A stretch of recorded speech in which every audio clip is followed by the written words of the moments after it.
Everyone knows that we actually did play that series beforehand. Or I'm just that smart. I oh, predicted it, you know? You guessed it. Yeah.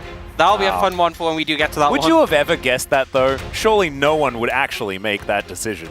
No, I think... Yeah, not worth the prediction. You're not that much of a pessimist. Let's dive into the pick and ban here for game number 1. Already, the Nautilus going to be taken away. There's the Ashe. Thank goodness. Like, I honestly wouldn't be surprised if we just got, like, Ashe, Senna, like, phase 2 coming out. And yeah, Ashe, Kalista, Senna. Yep. Bro bans. I can honestly see that being exactly what they go for. Lee Sin banned from Gideon, so can I give in a little bit of help to Guon here? Gideon has had some decent performances on the Lee Sin. Yep. So I think if he's reduced to, like, playing the tanks, even though obviously Sejuani's been good, I think if you limit the pool, limit his impact, don't think he's going to be able to quite as much have a big advantage. What? No. Okay. Well, we could probably cut the video here. Yep. Come back. We'll see you for game number 2. Congratulations to T1 on their game 1 victory. Nicely. No, we'll play it out. Let's see what Bro have planned, because obviously they knew that Senna was going to be locked in here. So probably not going to wait until the end of the timer to lock something in, because they're not surprised. And, well, I mean, this was always going to happen. So the Azir for Karis. Okay. And looking at the Rel potentially, did T1 just take Hui? Like, they could even... Yeah. They could even flex it if they really wanted to. But I think they'll probably just put it mid. I think they just take Hui. The Maokai, I think, is, you know... I think it's important because I think if you let T1 have Maokai, we really should just skip the game too. I mean, it's Tom Hui. Like, they picked Tom Hui, and it's still just as doomed, I think. Yeah, I mean, they could go for that. All right, They're going to pick the going to be picked instead. Especially when you have like a long-range pick like Senna, your expectation is that Bro are going to have to come into you. So Aatrox flourishes in those situations, and obviously Zay's pretty solid on it. I honestly feel like just take the Hui here on 3. Yeah. If you don't want to show your hand, you could leave it till later, but Faker really was very impressive when he played that. And I'm not sure what response Bro can really go for, because even though like we're talking about how they'll have to get on top of the Senna because of the long range, they've drafted a comp which doesn't do a fantastic job of doing that. They're actually going to go for the Tom instead, so leaving the Hui for now, I hope that will be banned by Bro in this rotation, and giving a lot of safety to the Senna. And they do pick the Smolder, which obviously gives you that kind of... The problem is, I feel like Smolder isn't even that good into Senna because you get outranged. Yeah. And by the time Smolder comes online, Senna is also very strong and has been winning the rest of the game. Yeah, no, we haven't seen an example where Smolder has won, because, of course, Senna just keeps winning. Corki going to be taken away from Faker. I think Corki Oriana, definitely some good bans. The Hui, if that one comes in as well, then I think that Bro have done enough homework at this stage. Well, I mean, they haven't, because they left Senna up. That was kind of crazy. But at least outside of that, if you remove that from being a problem, which you can't really, but this is the best that they can make of it. So there's the Hui ban. So they nailed that part. And Cassante, and then what else? What's surprising? Maybe Udyr, perhaps? Is a Vi's just been left open. Like, Yeah. it's been such a staple early rotation ban that you kind of get surprised when it's sort of left open this hard. Amelia. This long. Yeah, Emilio ban's a bit interesting. I don't think has the most synergy with the Smolder. I mean, I guess the range increase is nice, but it's not like you're kind of just playing around your Qs rather than constantly auto-attacking. They're going to go for the Udyr here and keep that flex between support and jungle alive. Obviously, they know the bot lane matchup, but they don't know the jungle matchup yet. I feel like T1 could just pick the Vi. Yeah. And you could even pair it with Talia, which is good into the Azir, but also great with the Vi. You know, where's the counterplay to that combo? Yeah, I think I like the Talia option. Of course, Faker pretty good at this champion as well. Has plenty of other things that he could go towards if he would like to, if you'd like to mix it up. But of course, this is the pretty stock standard option. And I think Tally Vi is probably just the way to do it. Pretty good. It's crazy getting Vi, but I mean, this is part of the thing is that because they had to ban those mid picks, it meant they didn't have more bans to throw out towards the jungle. T1 opted to go for the... Viego. Yeah, we'll go for the Viego, which is what we were meaning. That's what happens when you want to pick Vi, but then the ego takes over. Yes, You know? exactly. And I guess just wanting a bit more follow-through in team fights. Once I get those resets, a lot of value. But kind of limited in terms of engage options with this composition, but I don't think it's too much of an issue when you have so much range on this center, so... Yeah, that's the thing. Like, the engage, you can actually just fight the opponent from much shorter range because you've just got, like, the piercing darkness over the top over and over again, especially after a couple of items and the ability haste comes in. The Senate will just keep you alive, and so it's not like you're playing in neutral. You're playing in, like, less than neutral, where you're just constantly hitting them and then seeing whether they're going to pull the trigger, and if they do, then you react accordingly. Gumayushi's going to be so extraordinarily safe as well, with the fact that there can be walls erected. There's the Devour that you can use from Carrier's Tahm Kench, although he's probably not going to be anywhere near the center because he's going to be engaging. That's what he likes to do on this Tahm Kench. Do think that Bro have made this game extraordinarily difficult for themselves, ladies and gentlemen. Zeus is very good at the Aatrox. Yeah. Carrier's the best Tahm Kench that we have in the league, and Senna is completely and utterly broken. Yeah. I think it's going to be a rough one. I think closing the distance is going to be difficult, and I think it's really going to come down to getting a strong early start. Mid lane, matchup's okay. You know, Karis is on his comfort pick. Top lane, they do have a good early matchup. Bot lane, hopefully they can hold up against the Senna. That's the danger of it, but just when you think they're down and out, Bro sometimes are not as down and out as you think. Let's get into game one. T1, Hana, do, set. T1, fighting! Okay, Brion, Hana, do, set. Bro, fighting! Oh, nicer.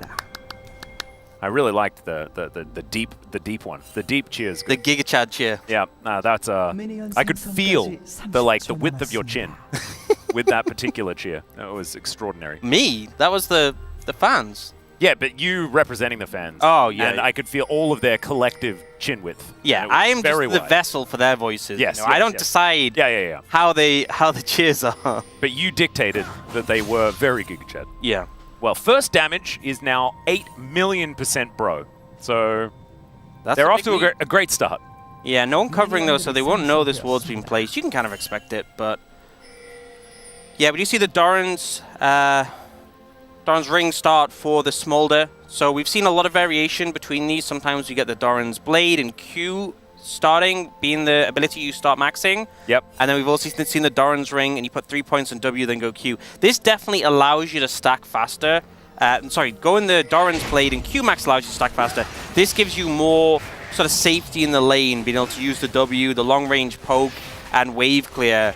But definitely can put you behind in attacks. And those are some nice win rates for the Senatom for T1. Who'd have thought? Yeah, it's kind of weird. Well, Polo is 100% win rate on the Maokai.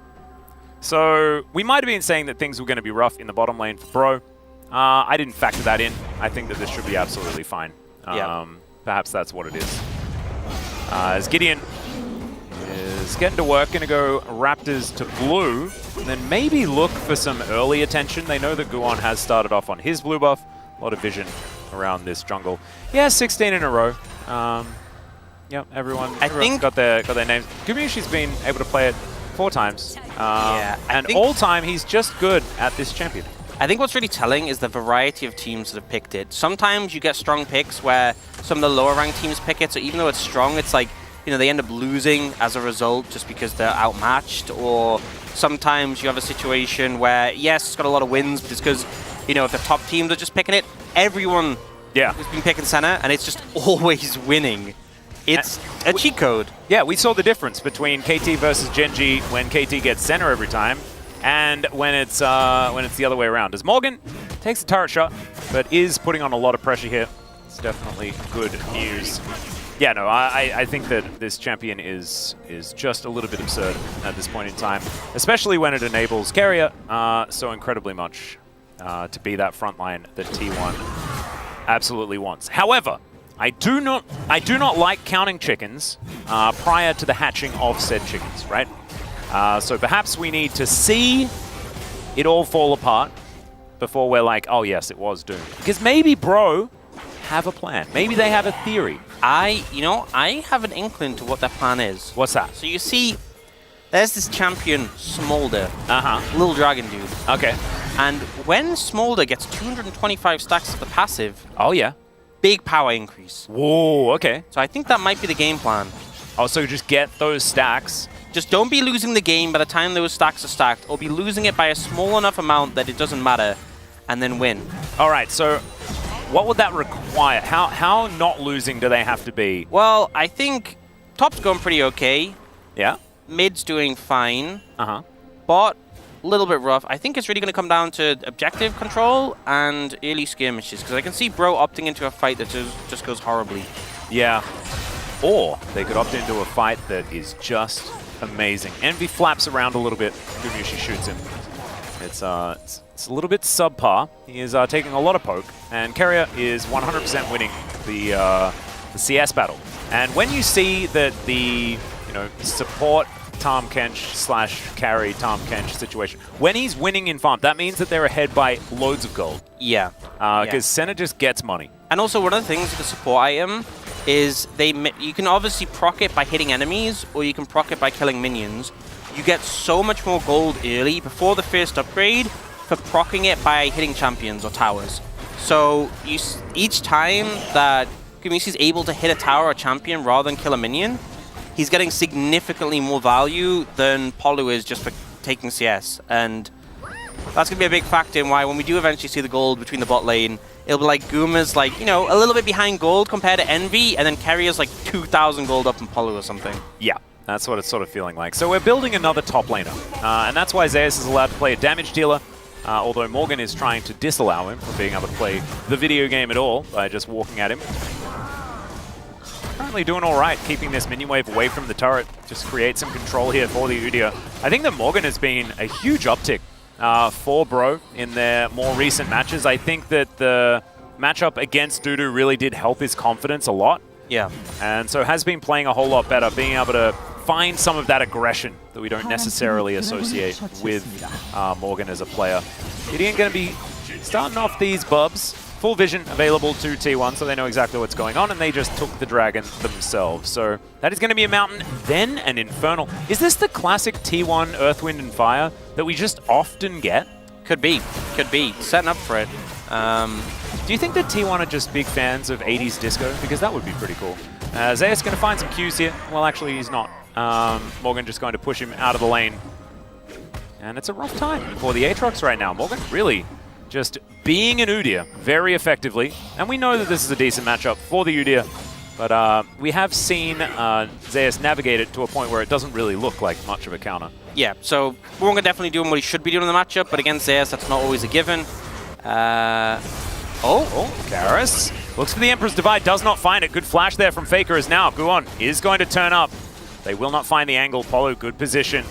Make sure that the counter gank is not going to work out. Still, they get the flash for the ulti out of Karras, and that's job done. Yep, and just the fact that both Gideon and Polo were there kind of ensured nothing more was going to come from it. You could see T1 definitely set up to follow up on Karras there, maybe trade flashes in return, but they don't get the opportunity. And perhaps we were too early to praise this matchup.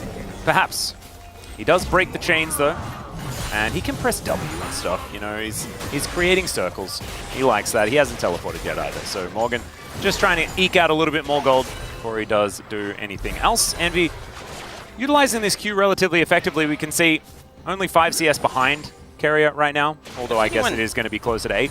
Actually only went 2 points in W, so maybe this is like a hybrid, not the full 3. A little bit here, a little bit there. Felt a bit confident, But this is actually okay. We left Senna open, it's fine. Yeah, Might not be fine. I'm still not sold on the being fine part, but right now It looks okay. It is fine. Okay, so here's the thinking, right? Here's what I'm thinking about, bro. And I've said this a couple of times actually about leaving Senna open, because you notice that Gumushi has got Senna more than anybody else here in the LCK. It's 4 victories for him, and everybody else is maximum of 2. So this is the fifth time that he's played it, and I think it's a pick your poison type situation, because would you prefer to lose immediately or to lose later when the Senna finally comes online? Because this is, I think, the slowest variation of Carrier Guma that you're going to get. You know, I think they could have just left the Orianna open. Yeah, no, I can't. That was my I was just trying to give Bro a little bit back, you know. Yeah, but then again, Orianna Vi is pretty ditty to play. I don't know. Yeah, it's sad. It's another one of those things where it's like you'd like to ban 11 things or more. Wait, why didn't Bro just do that? Yeah, they should have. Honestly, not thinking outside the box there, you know. They've let themselves be limited by the 3-ban agenda. You can choose to ban more. This is the thing, but sometimes you just don't find it. I've seen this play before, though. There's the flash out of the seismic shove. Nicely done. 2 isolated 1v1s, though, and there's the Dawning Shadow. That's going to keep Guon alive, but still Faker is going to go down. A trade of mid laners, but first blood goes to T1. They'll take a little bit of the extra gold. Keria was on the roam as well, as Gumayusi will take down this control ward. Slight advantage in the end for T1, but Bro are going to still be able to answer back. Yeah, I mean, the fact that Bro had the flash advantage on Karis and it still didn't mean they were able to get away, a little bit unfortunate.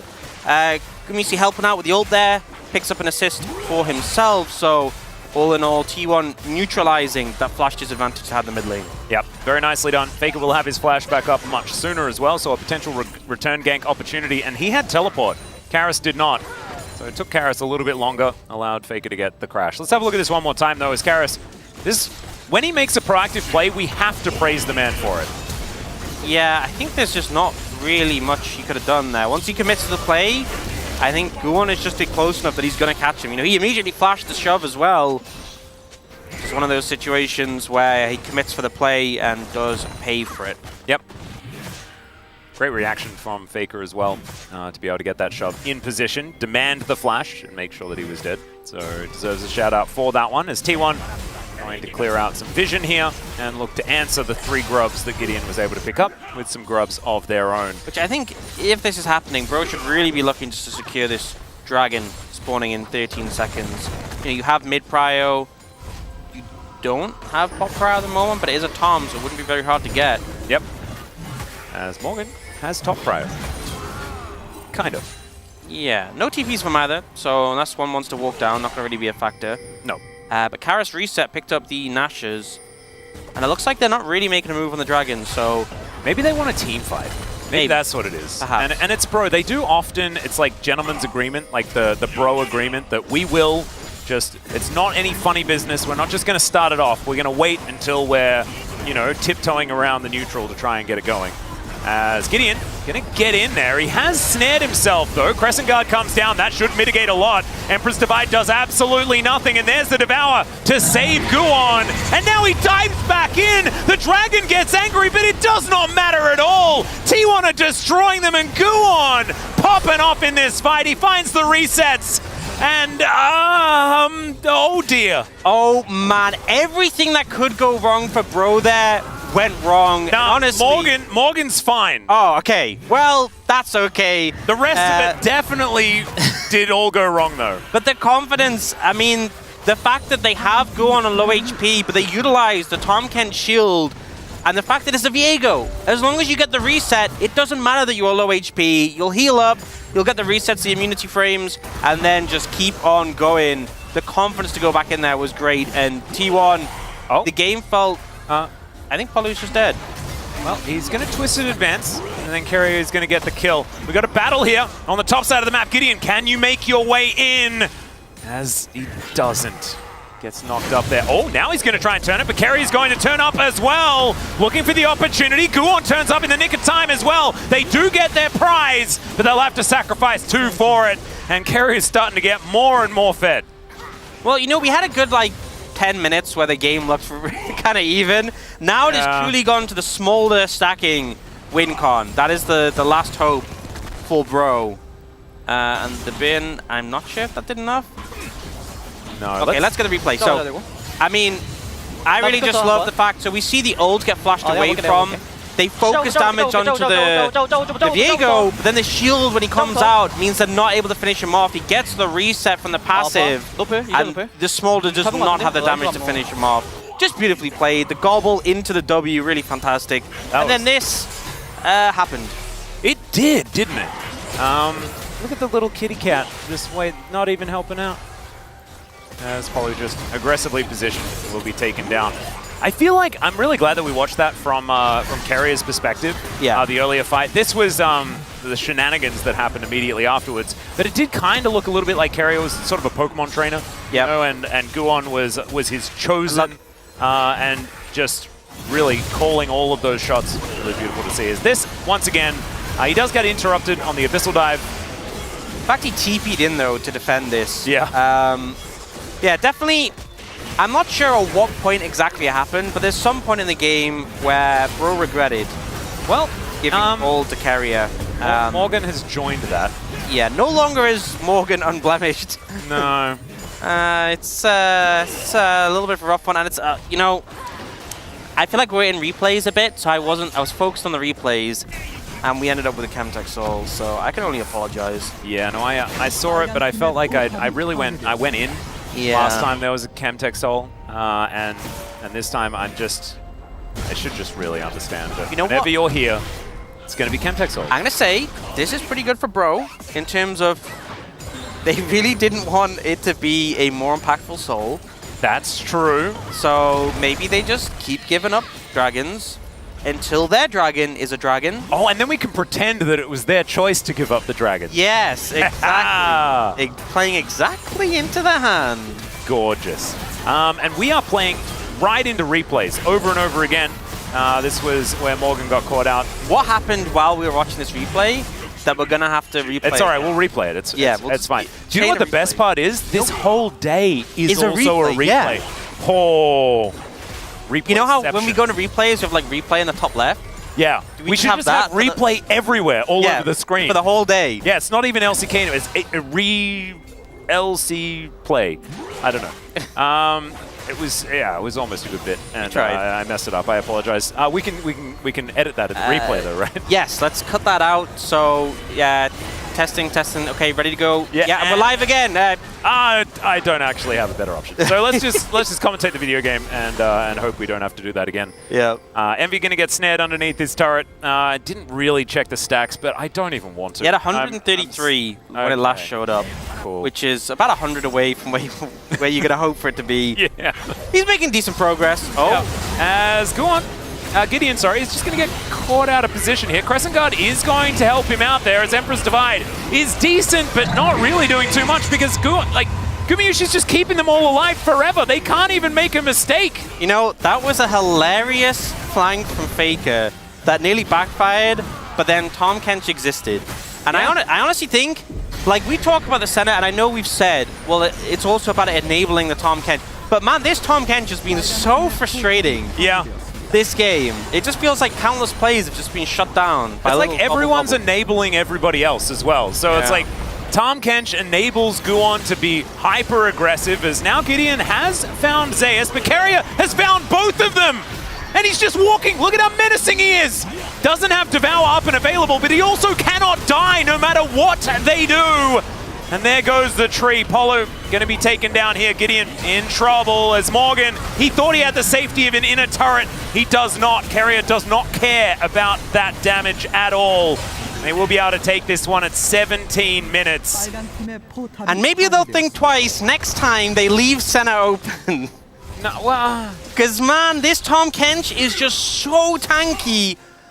It's just ridiculous. It's so unfair. It's just not balanced. Like, watch, he goes in, he's like, hey, I'm here, what do you want? They have to run away. There's nothing they can do. He's just walking forward. They're hitting him. He's not taking damage. He's just licking. He's just licking people. Yeah, wandering. And which makes them uncomfortable. It does. And look, now he's under an inner turret. He just pops some grey health, wanders around, gets turret aggro with his Balmy Cinder just to make sure that dive was impossible to mess up. Yeah. You know, Bro are trying at least. They're really looking for these plays. They're looking for someone who's isolated. Look, Morgan has done the most damage. Well, we knew that would happen. We knew that. I mean, we knew that would happen. It's still a thing, and he's going to do more. Look at that, boop. There's a circle. As well as Faker is actually doing a little bit more. Yeah, I think Morgan catching up a little bit. I think Morgan expected to do a lot more there. He's like, I've got him. He does have a lot of armor. And you'd think that having armor against someone throwing rocks at you would be a good thing, but in League of Legends, it's not coded that way. Yeah. So you need to have the funny belt Duvalaki. I feel like Mud would be better against someone in armor, you know, like get it like all stuck and they get... it would be very frustrating. Yeah, whereas I mean, I guess if you are wearing armor and the rock is big enough, it will just dent the armor and you inside it. So yeah. Maybe that's what's happening. Well, it certainly didn't look like a good time for the Udyr. However, he is going to be able to get himself out of there. And 11-2 is the kill score. It's an 8,000 gold lead pre 20 minutes. And there are 176 stacks, ladies and gentlemen. So the Smolder is at least able, look, has a 20 CS lead over the Tahm Kench now. Will any members of T1 ever end up low enough that the execute matters? Yeah. That is my question. If you gave Bro Elder Dragon right now, would they win a fight? I think is kind of what I'm hinting at. How much is enough to overcome this much of a deficit? Because they really didn't look like they were getting carrier low. No. By any means. Yeah, and Carrier just sort of pseudo gets low, but then has all of that shielding. And now Morgan, he really wants to go back to his inner turret, but he's not allowed to. Seismic Shove was avoided though. Yep. And he's a pretty nimble gentleman on this Udyr, so he is going to be able to get out of the way. Carrier has ascended to his final form, which is now being a solo laner for T1. Yep.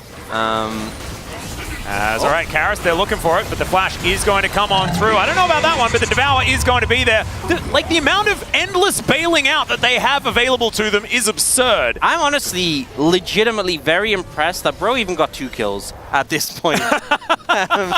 Because it feels like at every single corner, they're just getting shut down. It's like, oh, this looks like a... Oh, they actually... No, never mind. Every time. Yep. Every single time. Yeah, this is... well, they did manage to get Carrier's flash. That is definitely a good thing. Is Envy... Oh, he's going to get flashed on, but does flash in response. That's going to keep him alive.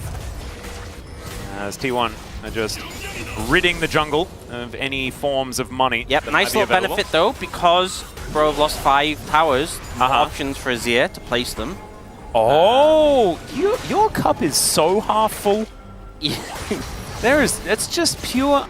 unrivaled optimism from you today, and I've absolutely loved it. Yeah, gotta keep the hope alive, you know. And you know, maybe this is all part of the Giga Chad plan, right?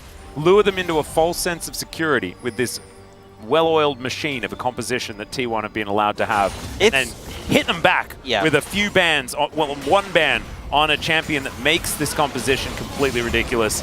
And then that's when they strike. Yeah, got to give them false hope in the first game. Yeah. You can bounce back in game 2 and 3. Feels like Bro's plan is what they want you to think, but in reality, they're going to try and come back in this game with the Smolder stacking. It should be pretty close now. There we go. Yep. He's getting there. 21 minutes in. Won't actually be too bad for Envy as far as that timing is concerned. The stacking's honestly been pretty fast considering they're almost 10,000 gold down. And I mean, we can go back to the original conversation that we did have about, like, at what point is it actually going to be okay? Like, have they, like, are they in a position where these stacks matter? No, it doesn't matter. How many stacks would you need for the burn just to kill them for full HP? I think at that point I could see Bro winning. All right, so we need to get the game to about 80 minutes. I think what's hilarious is we're at the point where the Senna has more gold than the... Smolder. Yeah, I think so. Without farming. And currently has an opportunity as well as a Ghostblade. So 2 items for both of them. So I guess somewhat parity when it comes to the items that have been built up. We're past the threshold of 225. Hey, there we go. Seismic Shove going to connect onto Morgan. Takes a lot of rocks. As Faker will be able to just stand next to a wall and make his way out of there. Envy going to be sneezing as the Weaver's Wall going to come on through, and Faker just looks for it. Sets down the wall immediately afterwards, and that's a flash that he collects for just an ult in trade. You know, I think Bro will do better off just sitting out this dragon. I don't think you need it. I think you just let it go. Just let it go. Yep, I think... the Baron might be more of a problem. You know what? It's actually worth it to let it go as well, because then you accelerate the Elder flip. Yes. That may not occur, but if it does...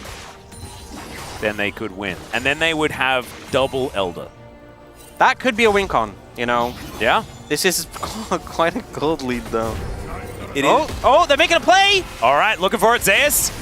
has been attacked here. Morgan is losing out on the battle, but he has buddies that are turning up. Polo's there, Envy's there, everyone is on their way, and I think everyone might be necessary as Zeus is just trying to take matters in his own hands. He picks up one. Is it going to be more? Oh my, I was getting World's flashbacks there, ladies and gentlemen. He goes 1 for 1 though in the 1 versus 5, and they get themselves Chemtech Soul. You know, sometimes you wonder, did they really need 5 people? Yes, they did. They really did. Absolutely needed. Honestly, I think 6 might have been safer. They should have brought an extra one. They may not have lost one if they brought 6. Yeah. So next time they should consider that.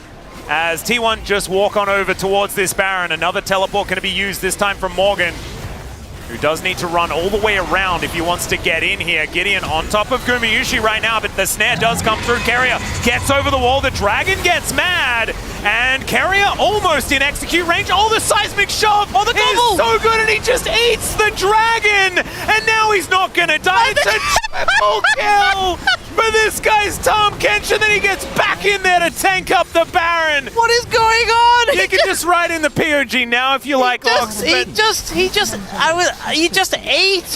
He just ate him. And then he was literally alone as well. He was like by himself. I mean, Fake was helping, don't get me wrong. Oh, dearie me. Yeah, the seismic shove was definitely necessary, but still. Carrier with gold, man, it's just not okay. It isn't. You know, I feel like we have kept him in support for the other team's benefit, okay? Giving him gold, you are unleashing him. That is on you for allowing that to happen. Keep him on a support income, and you will be better off. And I don't think that there is any arguing with that, as we have a look at exactly why once again.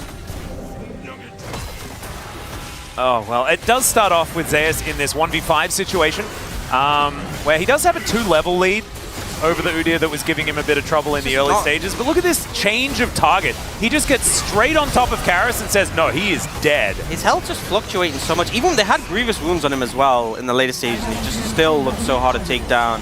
They're not going to replay the Carrier Baron moment because the game might just end, and then we get to see it again in the POG highlights, so it's all right. Probably in the highlights. It's probably going to be a highlight, and then it's going to be the POG highlight, you know. And then they'll just show it in the break for good measure, you know. How has he not died? He's put his face into like the entire enemy team so many times, like all game. That's all he's been doing. He's 607. He has Jack shows and he's like magic Sunfire Cape and a Frozen Heart. Yeah, 273. Yeah, it's great. It's really cool. I need to know how many stacks till they just die at full HP, because at the moment it's below 8%, 8.08%. If they get it to below 100% HP, I think they can win. I think that's the point where possibly they would be able to finish this game. Oh, we are going to get the replay. Yep, his Carrier's perspective is just going in. 나 괜찮아, 나 안 죽어. I'm good, I'm not dying. That's what he just says. I'm fine. That was the point where I was like, he's probably dead. But no. 펜타, 펜타, 펜타, 펜타, 펜타, 펜타. Penta, he wanted the Penta! 미안. 죄송합니다. And then Guwon's saying sorry. Oh, the most polite version of sorry as well. I don't think it's on you, buddy. I think it's absolutely fine. That was a thing that happened. I think that's really the takeaways. The game gave us that, which I think is definitely a great moment. But I think, bro, the 14k gold lead, I think it's just an unstoppable force at this point. Yeah, no, it's and it has been for quite some time. Zeus looking for a bit of an angle here. Faker dives in. Whoa, that was so much damage.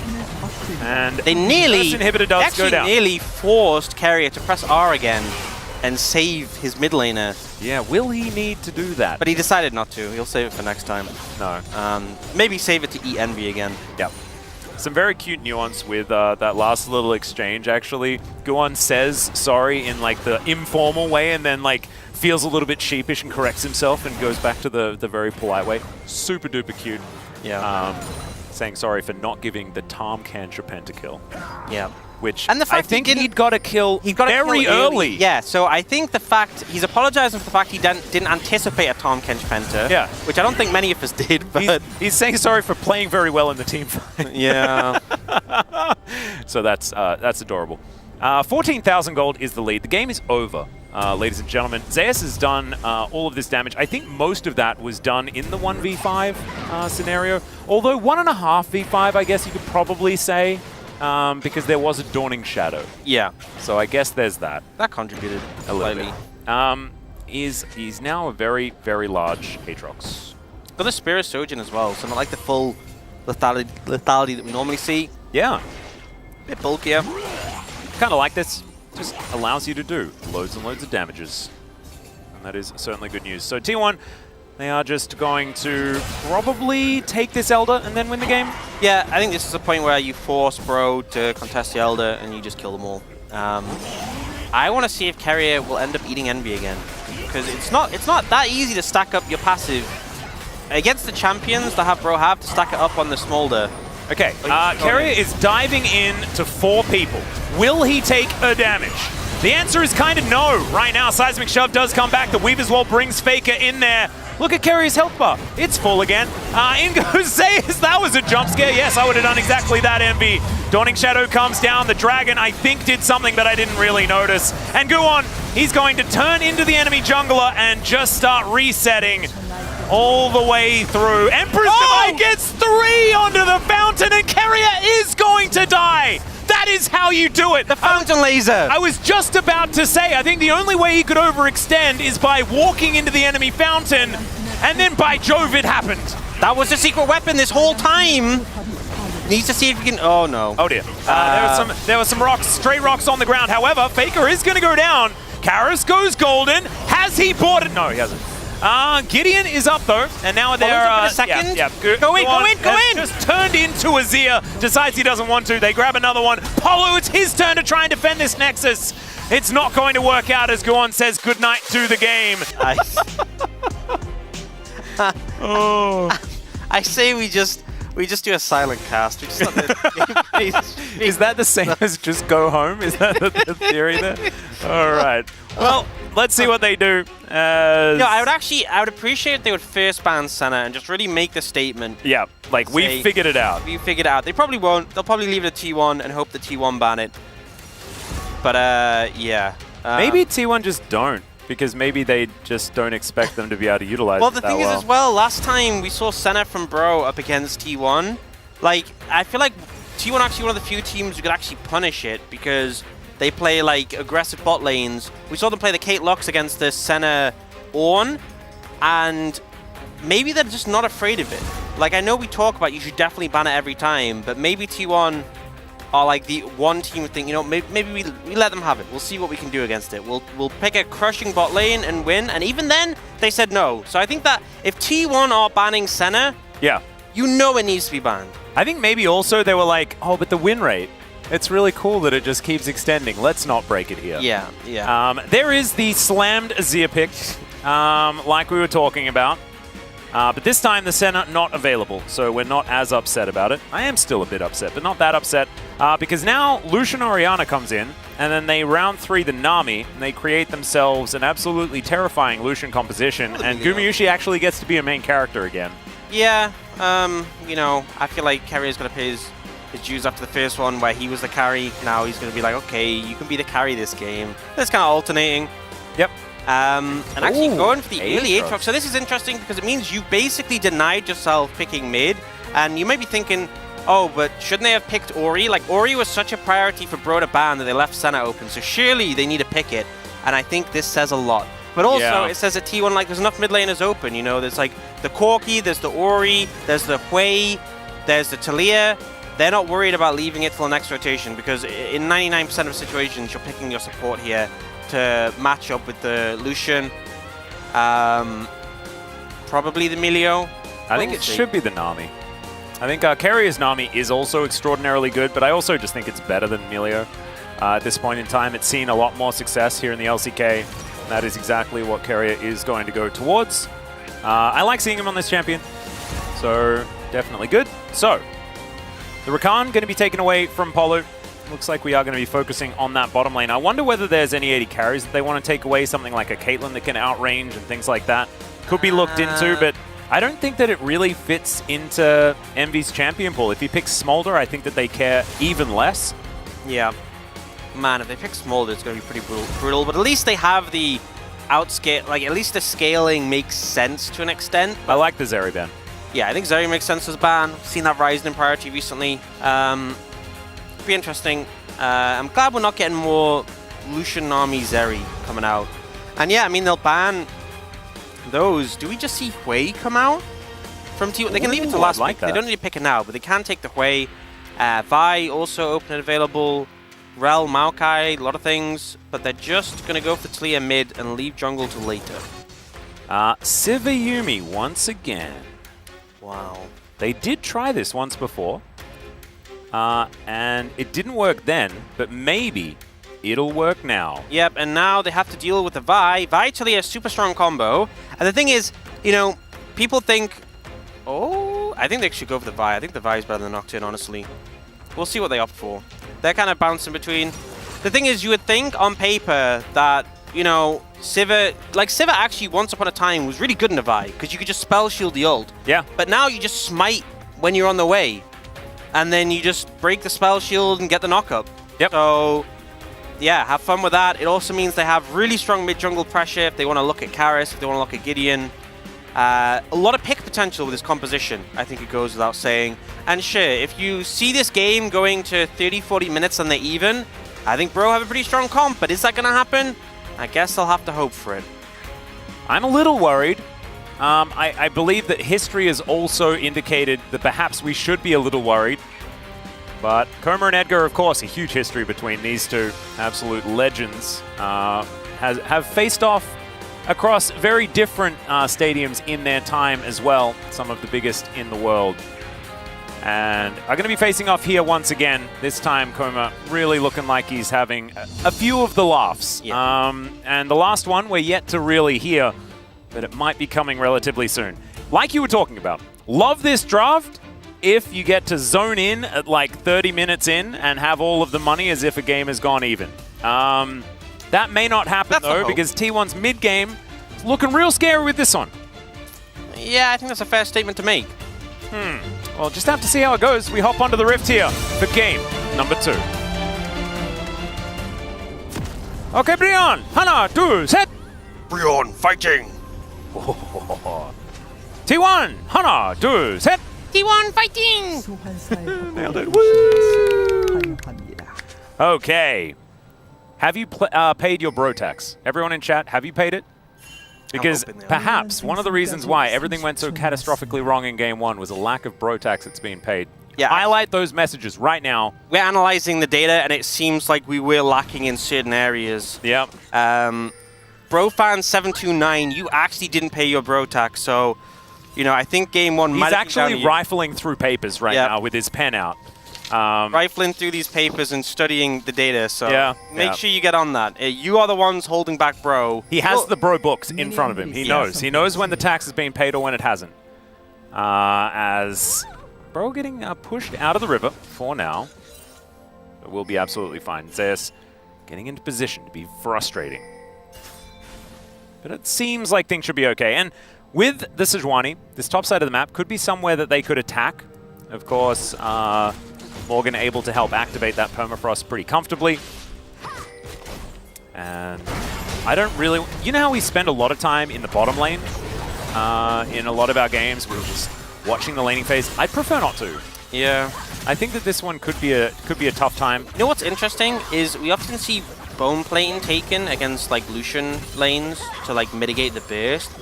Polu actually took bone plating, but Envy didn't, which is interesting. I feel like, I mean, you often go biscuits on Sivir for the mana just to keep shoving, but I feel like you'd rather have the bone plating on the AD carry rather than the Yuumi.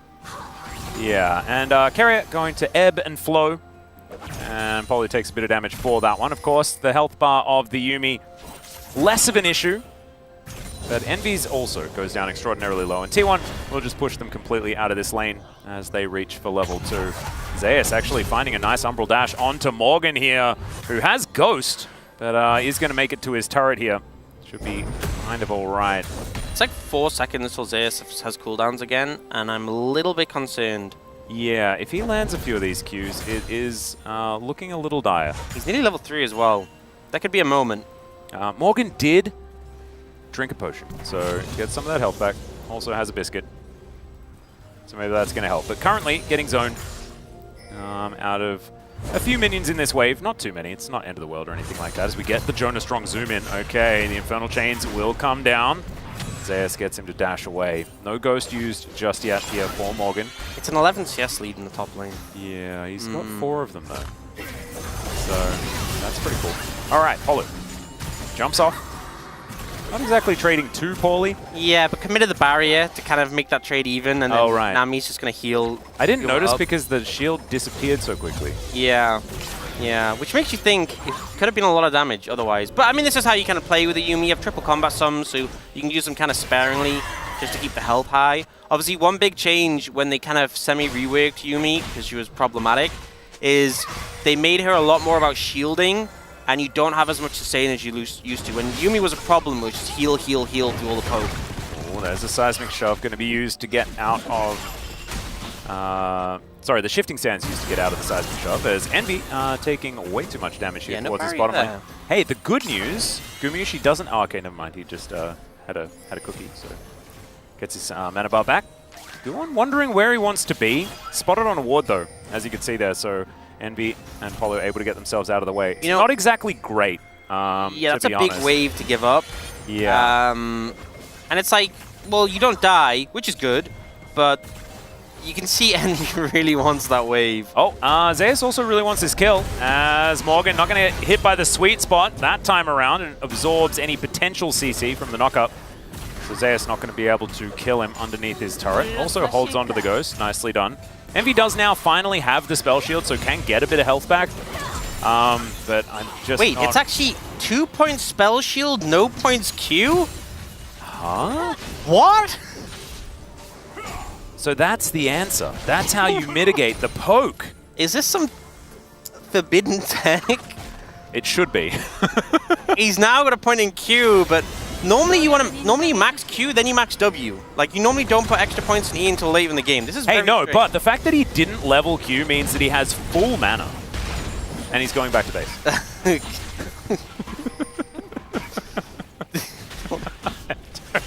I don't know, man. Wasn't it this? Like a second...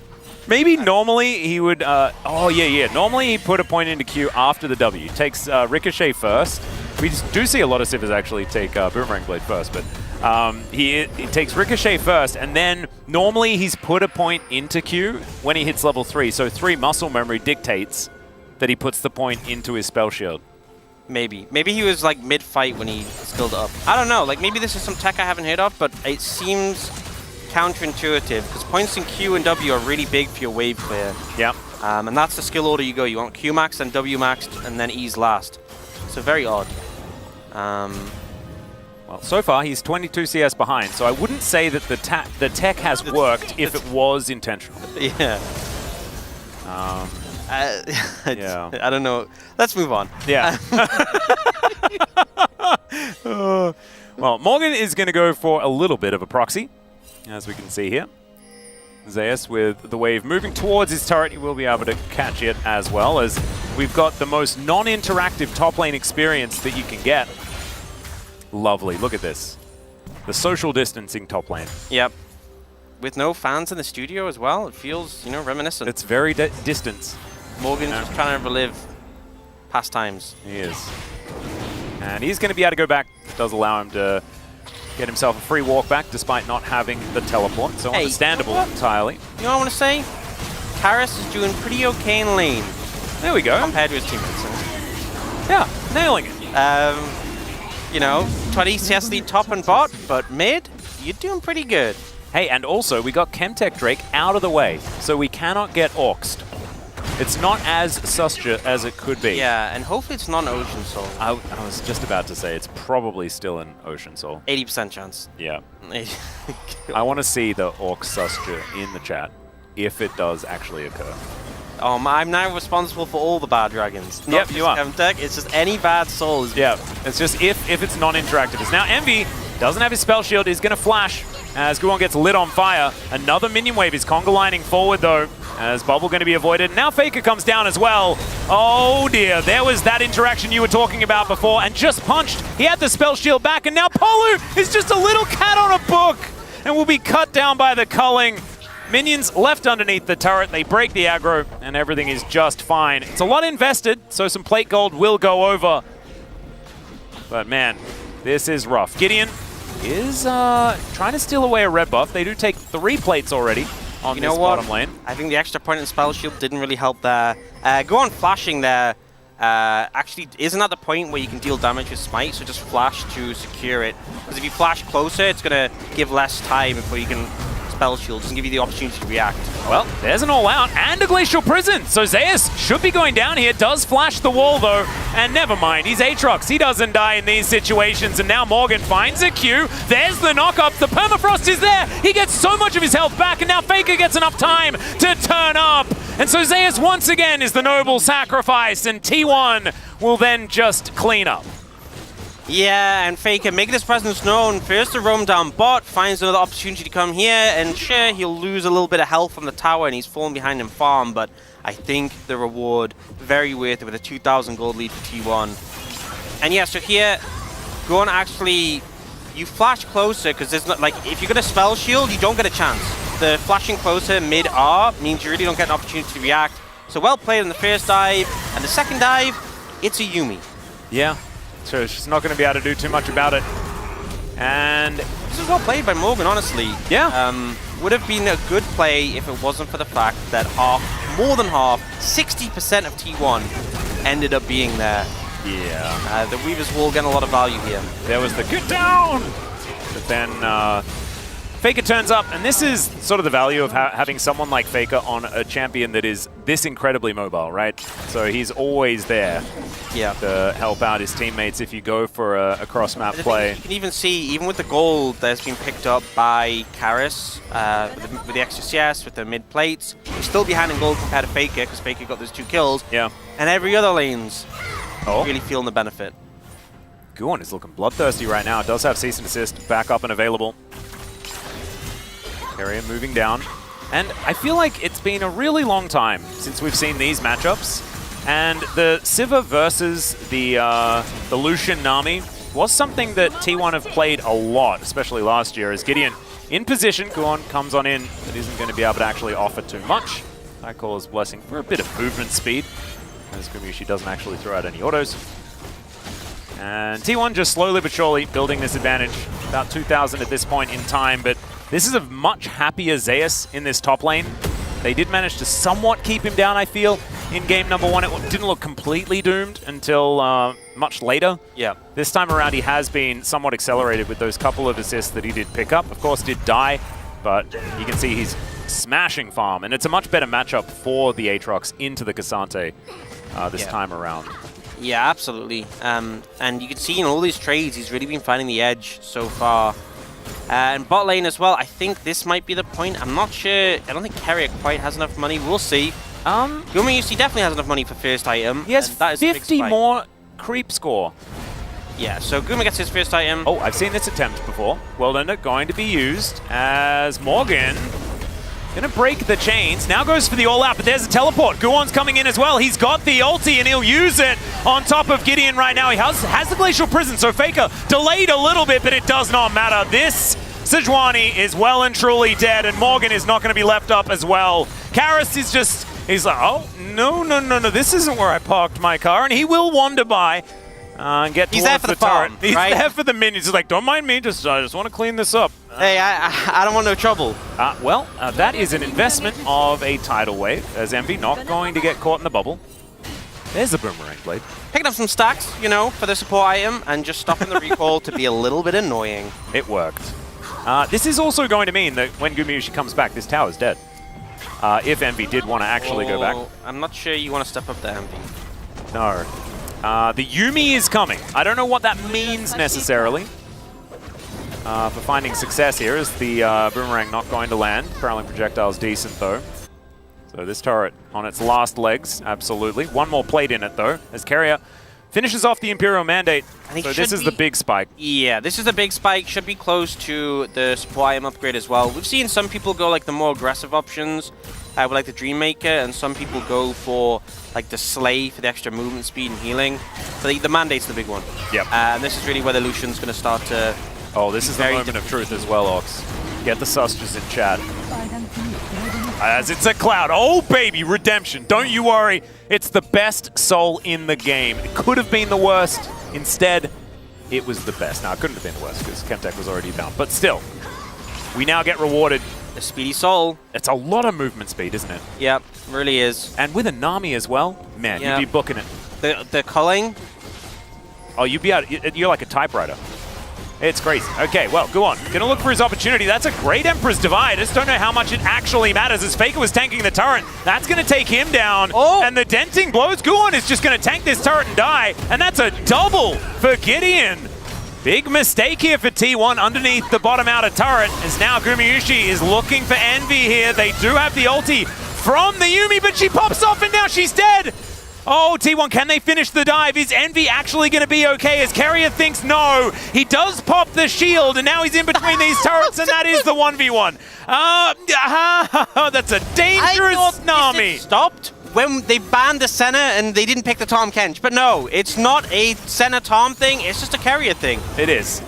That was just not very nice. He is 53 CS behind. Like, this is a pretty unfed Sivir. But this play from Karis was beautiful. Really well played. The shuffle was pretty flawless. And also Gideon, notice, he stuns and then he tries to body block the Vi here. Yeah. And actually forces him to wiggle a little bit, so he takes extra tower hit here.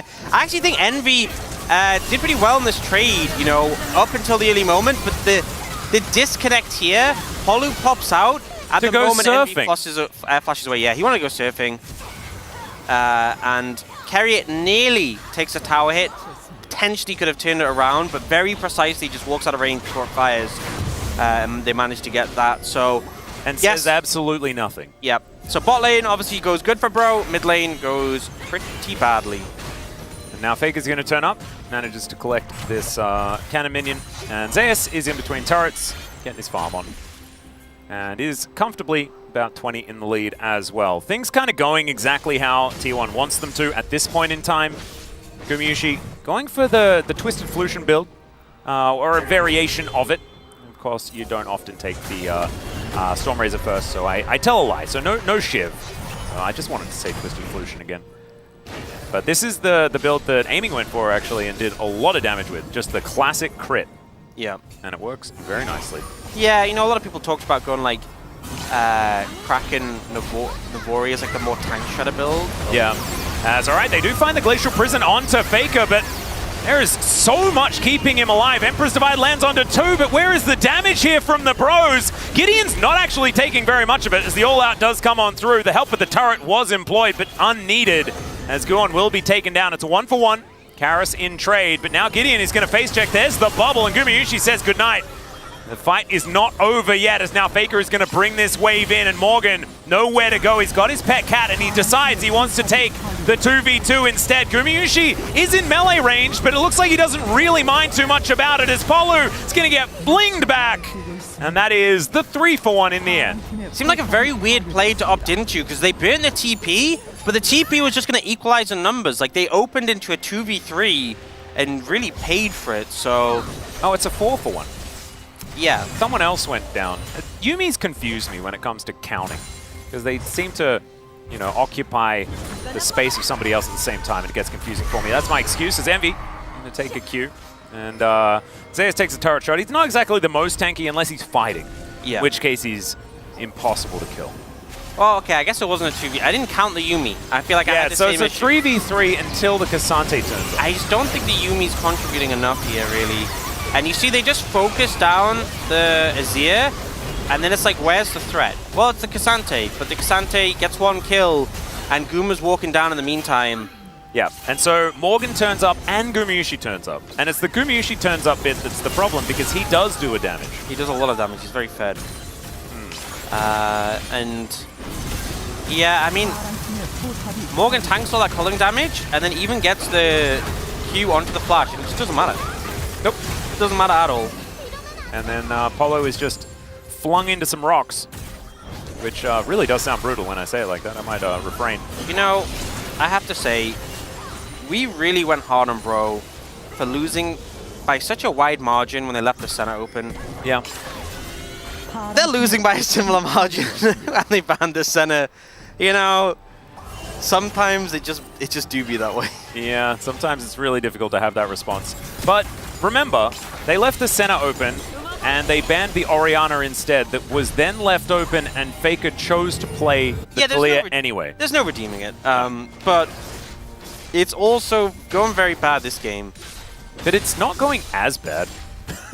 Still feels not as bad. It's an you know, you might be right, but it's an 8K gold lead at 18 minutes. I think it is. Is this worse? But there were some plays, you know, like Karis did that thing. Here's the thing. It's the reason it's not as bad is because in the previous game they had Smolder, and they were against a center who scales really well. This is like a mid-game comp from T1. Yeah, that's true. So this has to be happening right now as Gideon getting in amongst it, actually oh, they catch Gumayusi. Great Empress Divide once again, but Envy is going to be the trade. Carrier doesn't get the bubble as now Faker wants to flick someone back in. Karis, he's got a little cat in a book though, and still offers a lot of damage, and he is 100% the main character of this pro roster right now. Emperor's Divide's just been fantastic, and honestly, this has been one of Karis's most impressive performances, even after their couple of victories. Over the Quantum Freaks is okay. Carrier going to get permafrosted, as Faker will find Gideon with that flick. And is he a tank? I'm not entirely sure. Carrier somehow staying alive for way too long, but now Karis is going to get in there. The Aatrox goes down, and Faker's like, nope, I'm well on my way out of this one. Hey, this is looking better. You know, got some shutdowns there, got some good kills. Maybe the hope is still alive for Bro. And like you were saying, this is a comp from T1 where this is the strongest that they'll be. That's why they're making these reckless calls to go for these fights, because they should be able to win fights almost guaranteed at this stage. But Bro, actually finding the angles, finding the setups, and being ready for it. Looking fantastic. Yeah. Let's have a look at this one more time. I want to focus and hone in. Look at what Zeus does to Envy. Like, he kind of just, he just, like, what even is that? Like, he's used his Q3, and he kind of just, like, auto, and then he Hydras in the auto, and that just kills him. Yeah. Like, 60%. Like, I feel like Aatrox should have to use his Qs to deal that much damage, and he just doesn't. This champion's something. It really is. He is. Speaking of champions that are something, K'Sante is a lot of something. Both of these top laners are the most something top laners that we have up and available. As some bounty gold, Orcs? You know, it was an 8K lead at about 18 minutes. It's now only a 5K lead. I would say that we're making progress. That might have been because you guys at home paid the bro tax. Keep it coming. Yep. If you haven't paid it, you've got enough to highlight that message, please send your Giga Chads through to bring us to 6 games on the day. 5 is the worst, right? We really want to go the distance. Yeah, it's 4 or 6, nothing in between. Yeah. You know, 4, it's like fast day, you know, bit yeah, it's like speed run, woo! Yep. Or we get the full gauntlet. Yeah. It's so cringe to have 5 games. Yeah, it is pretty cringe. Well, Rift Herald going to be invested into this mid lane. T1 wanting to break it open, make the map as wide as possible. As Bro, they have a lot of wave clear. Let's see how this one's going to go. The Vite going to crash on in here as there's the Weaver's Wall. Tidal Wave as well being a real problem. Envy with a good spell shield this time around. The final chapter does come on through. Good knock up there onto the Azir, but now Morgan finds everyone. Carrier going to be taken down. There's the all out, but I don't know whether he really wanted to go over here. Faker able to take him down. Still, Guon is going to be left to the Wolves. And Gumayusi, can you actually stop them from just pushing through? And I think he won't be able to. That's a 2-for-1 trade just keep in favor of the Bros. Just keep pushing till the Nexus at this point. just keep carrying on. Morgan with a huge play there, the triple stun. You know, we often see K'Sante do a lot of things, a lot of stunning, a lot of attacking, a lot of dragging people across, but a triple stun, not as common. No. So finding a pretty great angle there. Oh, Envy sidesteps the Q. Yeah, doesn't get too much value from the spell shield, but still is able to start doing some things. Yeah, I mean, Sivir. Bro didn't want that top tier 2 anyway. Yeah. They don't really care. That is a lot of extra money, though, so that does mean that the gold lead does stretch back out to about a 5.3. Yeah. Some good work was done. But I do think that this This game is moving closer towards Bro over time than it is to T1. Yeah, and just look at Guwon trying to get an ult. So he wants to go for an ult on Envy, and Envy flashes, and he's like, carrot, and he's like, oh, okay, never mind. I'll just leave. And then the triple stun for Morgan. I think maybe ulting like Guwon backwards would have been the better call, but he definitely saw blood in the water. You know, kind of hype beasted it, kind of paid for it. He was in the flow state. Yeah, but what it did was it separated two people, and then he sacrifices himself, and then they get the 2 kills back. So yeah, I think that's kind of all right. Morgan just isn't a KDA player. No, he's not. He just wouldn't get it. He makes the decision for the team, not for himself. Exactly. And sometimes it pays off, and more often than not, it does not. But this time, it did. Faking out. Will he be able to find a shove? Morgan walking pretty quickly on this Mountain Rift. Is Seismic Shove just going to be eaten there? But still, Morgan takes a large amount of damage. Oh, there's a flanking Aatrox. Well, Tidal Wave is going to be invested here as Envy. I don't know about that one. There is the Vi, manages to catch out the Sivir and Karis. The next one on the chopping block, and the flanking Aatrox is just going to come around and execute him. No more damage left. No more hope for Bro to stop this soul. Yeah, and Polu wasn't actually even attached to Envy there, which was a bit interesting because the best friend buff was still on the Sivir, so more value to be gained there. But I guess maybe it was like, well, Karis' Flash and Zhonya's, maybe that's higher value. Like and also Envy decided to sort of just wander off and die. Well, maybe it was in protest, you know. I don't know, but this is going to be a Baron going over to T1. The Cloud Soul already completed. Gideon wanting to try and threaten as Gumayusi just says no, please leave. Yeah, Morgan will walk over and say, fine, you can have it. Yep. I cannot. Yep. But the Cloud Soul, pretty big as well. A lot of movement speed, very valuable in the Aatrox, and we'll see the replay here. And yeah, so the best friend bonus you can see is still in the Sivir, but choosing to attach to the... I mean, I guess it's just because of Sums and Zhonya's, but Envy tries to duel Guma, and then gets ulted by Vi. And then Karis is trying to make something happen in this moment, but the target selection is very effective from T1. Kill the carries, yeah, and then win. And a little bit of a disconnect, I guess, with the movement, but you don't want to be moving towards a Vi, right? And so Envy didn't really have the option of moving over there. Yeah, I think it looked a little bit comical that he just wandered into a culling and then got Vi ulted anyway. It was just difficult. There was no good places to stand with an Aatrox flanking. But it did look a little bit like Bro were intentionally setting up a brush camp that did kind of seal their own fate. Still, Guwon going to check this brush with his fist. And Bro now trying to defend this inner turret. Envy making his way over a little bit later, but Bubble doesn't land, neither does the Seismic Shove. And now look at him. Look at how fast this Lucian is. It is absurd. Yeah, I mean, the 20% movement speed, you know, once upon a time, Cloud Soul was 10% movement speed out of combat. The fact it's 20% is kind of an absurd amount. Wasn't it nerfed from 15 as well? And 15 was considered like it's too strong? Or am I imagining that? I don't specifically remember, maybe. But I just know the fact it's at 20 now is kind of absurd. Yeah. Just like, because obviously you get the boost when you use your ult, but you just passively so fast, so much harder to hit skill shots, so much easier to rotate, so much harder to catch up with people. Envy. Use a little bit of movement speed. I really wanted to see the speed boost of World Ender and then walk. Oh, it'll be fun. The World Ender, it'd be like you activate speed boost. Yeah. Very exciting. I'm really. I kind of want to see the culling. Yeah, the culling. Yeah. Slay and Nami, and just like charging around. Yep. That'll be good. Something to look forward to in this game. Yeah, certainly a lot of things. Faker can also wall and then sprint forever. Yeah, you know, some champions definitely benefit more from Cloud Soul than others. Although it does give you the speed buff after you get off the wall, I'm pretty sure. Like Misfortune, where if you do bullet time, you'd think that that's terrible. But no, it actually activates after you stop the channel. Yeah. So that you can reposition quickly. Which, so that's you know, it's nice, but I think not as much synergy as some champions. No, I think absolutely not. Sivir's crazy with Cloud Soul. I bet Bro Yeah. would love to have that. Yeah. Not so much. Yumi not so much, you know? No. Although, if you do solo ulti as Yumi, you can really spread it around. Like if you're playing like top lane Yumi? Yeah, which is, it's niche, but it's pretty good. It's not, actually. There's a lot of misinformation in this cast. Okay, well, Bro, they are going to be able to at least deal with minion waves for the moment. Inhibitor turrets staying up. But 10,000 gold is the lead here for T1. They have the soul. And Baron has dissipated. Elder is going to be next on the menu. 30 seconds later, the Baron will be up again. Exodia on the table. You know, I like that we have the graph to demonstrate that a little bit where we Yeah, have see? 21 minutes. See where they did some things? Yeah, that felt good. Yeah. And I mean, they have a lot of wave clear. So That's I what think, they get that for banning the center. yeah, They got that little, bit of hope. yeah, a little bit of hope. I think the main thing here is that there are 2 big objectives coming up soon. Uh-huh. And bro, just need one of them. You don't actually need both. You just need one of them. Because if T1 don't have Baron, I don't think they can siege.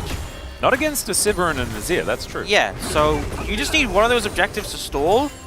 The angle you want to take is you want to try and slow T1 from taking the Elder immediately by whatever means you have.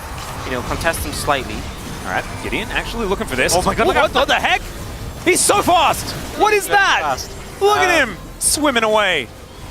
Oh, okay. Well, he also, I believe, had Carrier's passive on him as well, so it's just, that's movement speed cap that he's getting to pretty quickly. Several levels of speed. Yeah. Just out of combat, you can see him just running around at 484 movement speed. Yeah, I think he was on the Cloud Rift speed buff, but still.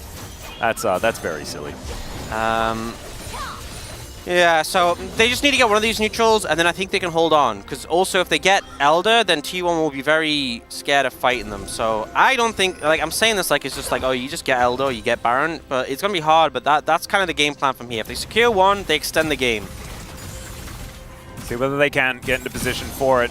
1 minute and 20 seconds on the Baron. Caveat, they have to secure one and not all die. Just to mention. That's an important factor too. They don't even need the soul. It's just these, like, the Cloud Drakes and Carrier existing. And they're so fast. Okay. Usually just able to sidestep, run around, do whatever he likes.